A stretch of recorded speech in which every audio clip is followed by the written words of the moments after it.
कल हम लोग लास्ट क्लास में पढ़े थे कि अबाउट लेमा। लेमा क्या था? एक स्टेटमेंट, प्रूविंग स्टेटमेंट था। By the help of that we prove क्या हुआ? Another statement. मतलब लेमा एक स्टेटमेंट था जिसके हेल्प से हम लोग किसी दूसरे स्टेटमेंट को क्या करते थे? प्रूव करते थे।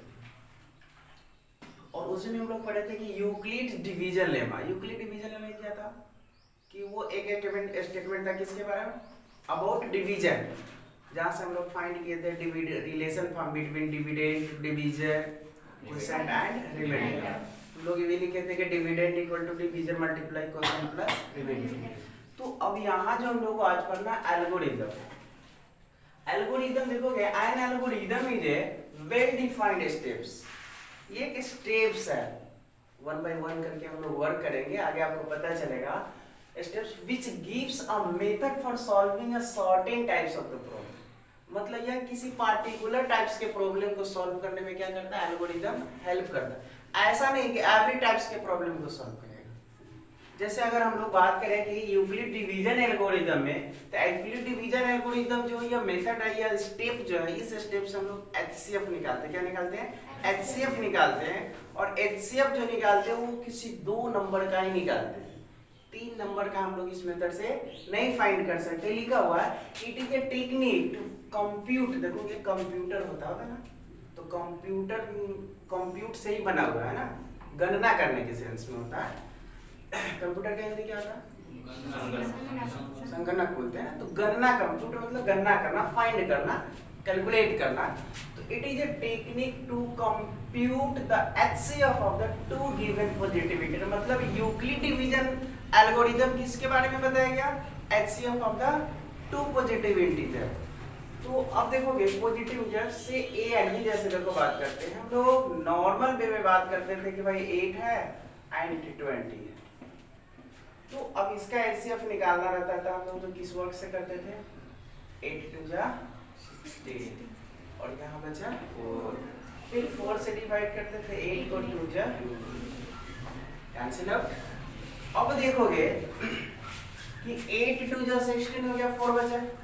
अब इसी ये एक स्टेप है। देखो अगर हम लोग यहाँ से बात करें तो यह एक सिंगल स्टेप मिला, फिर यहाँ से एक नॉर्मल डिवीजन करो। तो मतलब ये जो एल्गोरिथम है यह यूक्लिड डिवीजन लेमा का ही एक नेक्स्ट स्टेप करके। जैसे देखो अगर यहाँ से हम एक वर्क करें तो 8 से 20 को डिवाइड किए हैं आप, 16 बचा, 4 बचा है ना। तो देखो यह एक स्टेप होगा। यहाँ से एक रिलेशन मिल जाएगा किसके अकॉर्डिंग? यूक्लिड डिवीजन लेमा के अकॉर्डिंग, है ना। फिर अगर यहाँ से बात करोगे, फिर यहाँ से एक रिलेशन मिलेगा।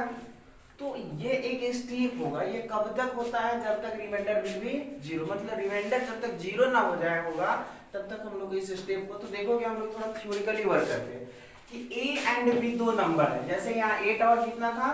20 था। अब a और b को हम लोग को क्या करना है? सॉल्व करना। सॉल्व करने का मतलब क्या निकालना है हमको? एचसीएफ निकालना। तो जैसे अभी 8 और 20 की बात किए थे, तो 8 से किसको डिवाइड किए थे? 20 को। 20 से 8 को डिवाइड करेंगे, हमेशा स्मॉलर से ग्रेटर को डिवाइड करते हैं। तो 8 और 20 में तो हम लोग को डिफाइंड था कि 8 इज लेस देन 20। बट यहाँ देखोगे a एंड b, तो यहाँ हम लोग को लिखना पड़ेगा विच, यानी जिन इन विच कह सकते हो कि जिसमें कौन होगा? a बड़ा होगा b से या तो b बड़ा होगा a से। तो पहला स्टेप क्या लिखते हैं देखिएगा बाबू, एचसीएफ निकालना होगा। इस स्टेप से हम लोग को क्या करना है? केवल एचसीएफ। स्टेप नंबर 1 ऑन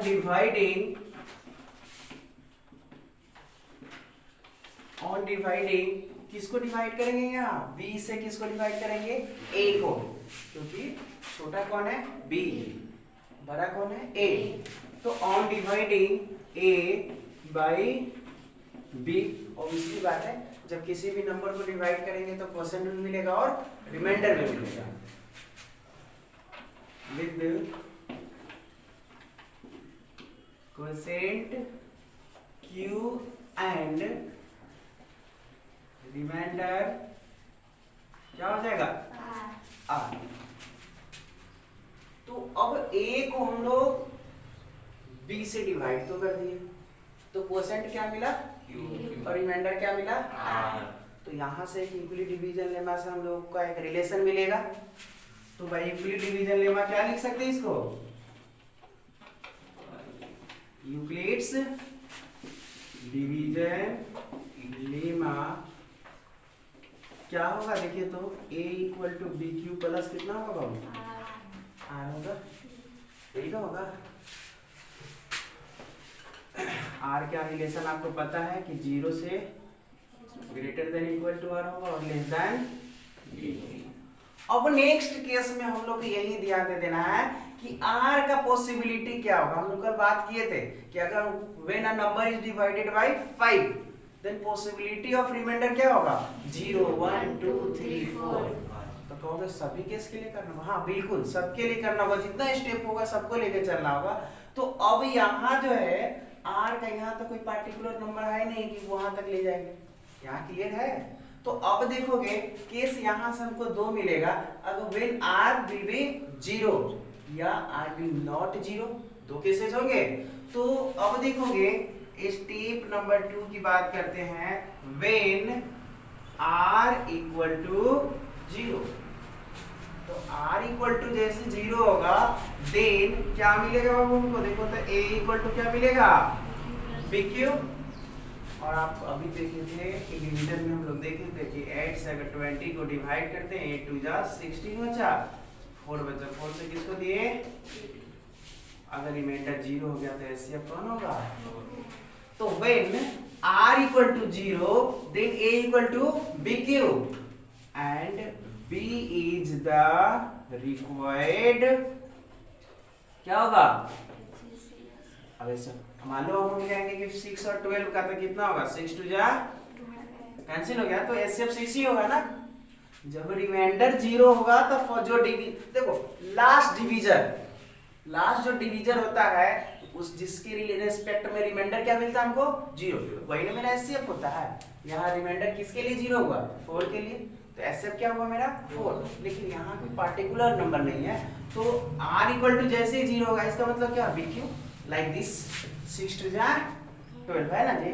तो मेरा एचसीएफ क्या हो जाएगा b। अब केस 2 में अगर स्टेप यहाँ देखोगे, स्टेप 2 में केस 1 था, अब हम लोग को यहाँ से देखोगे केस 2 बनेगा। केस 2 क्या मिलेगा बाबू कि r इक्वल नॉट 0। तो जब r विल नॉट 0 तो उस केस में हमको क्या करना होगा, इस प्रोसेस को आगे बढ़ाना है। कहां तक बढ़ाना है, जहां जब तक r क्या हो जाए 0 हो जाए, यहां तक लिखिए आगे।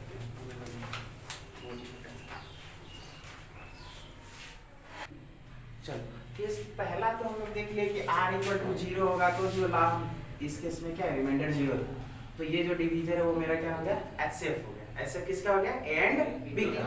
अब है कि when r is not equal to 0, तो जैसे 0 नहीं होगा तो then apply division lemma for b and r। b and r का मतलब डिवीजर और रिमाइंडर के लिए हम लोग करते हैं। डिविडेंड तो छूटता चला जाता है ना, जैसे देखो ये डिविडेंड गया ऊपर, फिर क्या हुआ नया ये डिवीजर रिमाइंडर बचा है ना। तो ये कब तक करना है, तो कंटिन्यू दिस प्रोसेस। अब इस प्रोसेस को कब करना है, टिल द रिमाइंडर विल 0। कब तक, टिल रिमाइंडर विल 0। 0 का मतलब 0 मतलब कहां तक ले जाएंगे, जब तक रिमाइंडर क्या हो जाए 0 नहीं हो जाए। चलिए इसको लिखिए, अब उसके बाद एक क्वेश्चन करेंगे और सब के सब 100% क्लियर हो जाएगा, ठीक है। And the last divisor and the last, आप लिख दोगे last divisor for r equal to 0 is required HCF, required HCF.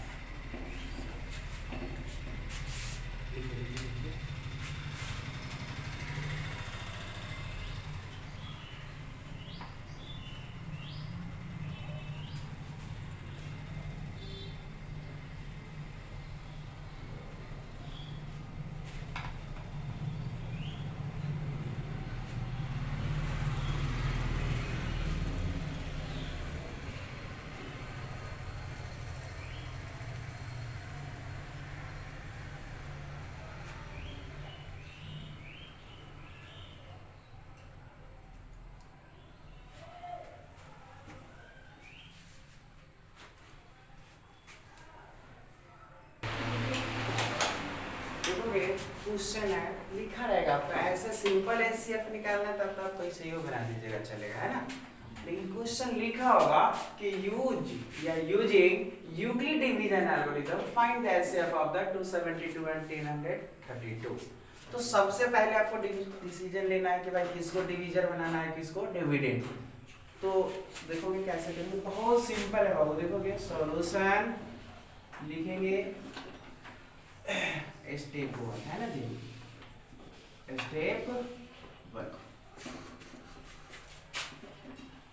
Here 272 is less than the 1032, है कि नहीं। On dividing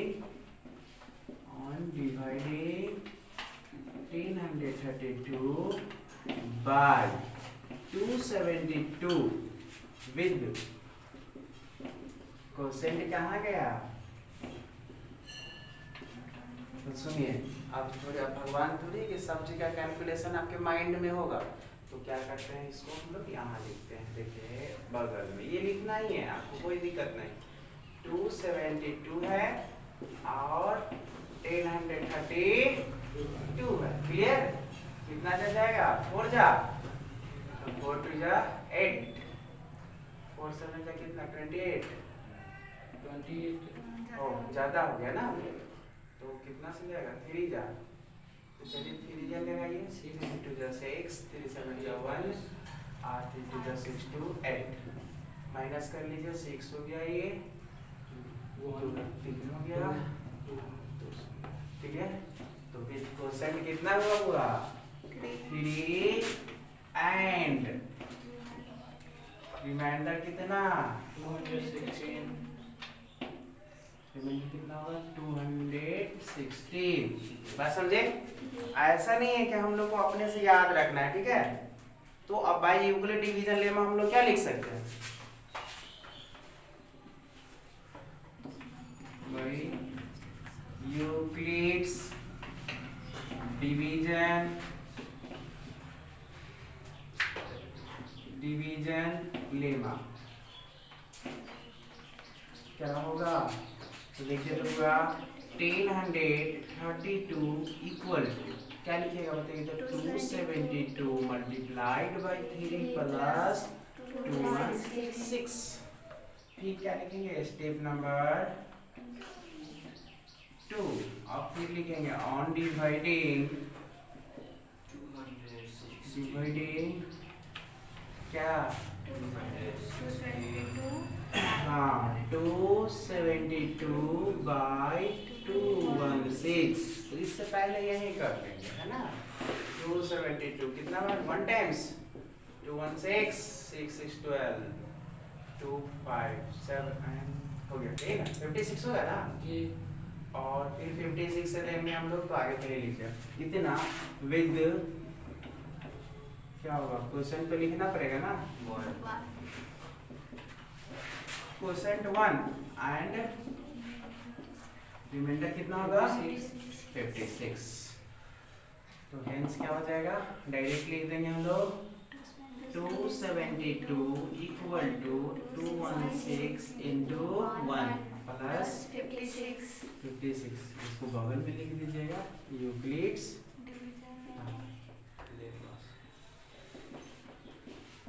division lemma. फिर से स्टेप नंबर 3, कब तक प्रोसेस में रखना है इसको, जब तक रिमाइंडर 0 नहीं आ जाए। तो आगे चलिए 56 से 216 को करते हैं, 4 जा 3 टेंशन लगेगा, 6 3 जा 81, 5 3 जा 16, 5 3 जा 16 कैसे बसाना है, एक जोड़ लेंगे 16 हो गया 1 48। तो फिर लिखेंगे ऑन डिवाइडिंग किसको डिवाइड करना है 216 को बाई 56 विद परसेंट कितना 3 एंड रिमाइंडर कितना 48। तो हेंस क्या हो जाएगा 216 इक्वल टू 56 मल्टीप्लाई 3 प्लस 48। फिर स्टेप नंबर 4 लेंगे, तो 48 से किसको एक बार में 48 8 बच गया है ना। हम लिखेंगे ऑन डिवाइडिंग, दिक्कत नहीं ना है कोई जी। ऑन डिवाइडिंग 56 बाई क्या होगा 48 with q equal to 1 and r equal to 8। Hence कितना हो जाएगा 56 equal to 48 multiply 1 plus 8 and step number 5 होगा मेरा। तो स्टेप 5 में क्या लिखेंगे ऑन डिवाइडिंग, डिवाइडिंग किसको 48 जीरो कट गया ना जी। स्टेप में लिख दे 5। तो स्टेप 5 यहाँ लिखते हैं। तो स्टेप 5 में क्या हो जाएगा on dividing, on dividing 48 by क्या होगा 8 विद q इक्वल टू कितना हो गया 6 and r equal to, hence क्या होगा 48 equal to 8 into 6 plus 0। Here r equal to 0 for divisor, कौन सा डिवीजर बाबू 8। हेंस HCF इसका 272 कॉमा 10 132 इज कितना 8।